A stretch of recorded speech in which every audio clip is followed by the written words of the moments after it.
Hello, আসসালামু আলাইকুম। আশা করি সবাই ভালো আছেন। আমিও ভালো আছি। সকালবেলা নাস্তায় পরাটা হাতে করে চলে আসলাম। পরাটা বানাচ্ছি সকালের নাস্তার জন্য।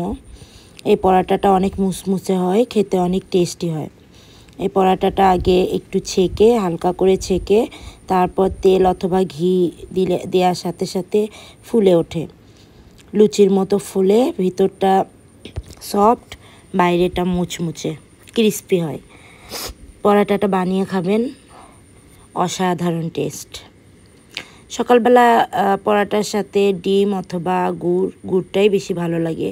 আমি সবসময় খেজুরের নালি গুড় আর পরাটা খেতে পছন্দ করি। এর সাথে অন্য কিছু পরাটার সাথে ভাজি টাজি খেতে ইচ্ছে করে না। ডাল টাল হলে খাওয়া যায়, সবজি, তবে গুড়টাই বেশি যায়।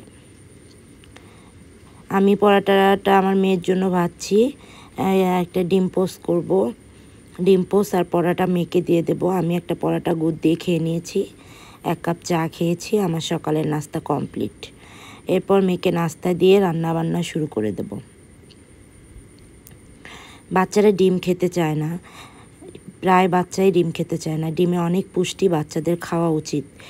এজন্য আমি মাঝে মাঝে সবজি টবজি সাথে ডিম দিয়ে নুডলস বানিয়ে দেই। তো গুড় আর ডিম দিয়ে দিলাম। এরপর আমি একটা সুজির পিঠা বানাবো। এই পিঠাটা অনেক টেস্টি। সুজিটা একটু ভিজিয়ে রেখেছিলাম। এর মধ্যে ময়দা আর পরিমাণ মতো চালের গুঁড়ো দিয়ে, চিনি দিয়ে আটাটাকে ভালো করে গোলা বানিয়ে নেব। এই পিঠাটা খেতে অনেক মজা। এই পিঠাটা খুবই ক্রিস্পি আর ভিতরটা অনেক নরম। পিঠাটা খুবই টেস্টি। তো আমি পরিমাণ মতো চিনি, ময়দা, চালের গুঁড়ি, ডিম সুজির সাথে ভালো করে মিশিয়ে কড়াইয়ে তেল গরম করে ছোট ছোট করে দিয়ে দেব। এখানে একটু দুধও দিয়েছি, লিকুইড দুধ গরুর। তো পিঠাটা অনেক মজা হবে। এরপর আমি তেল গরম করে এর মধ্যে চালের গুঁড়িটা দিয়ে দিচ্ছি, মানে সুজির পিঠাটা ছোট ছোট করে বল আকৃতির করে দিয়ে দিচ্ছি। কালারটা সুন্দর আসবে, ব্রাউন কালার, তখনই নামিয়ে ফেলবো।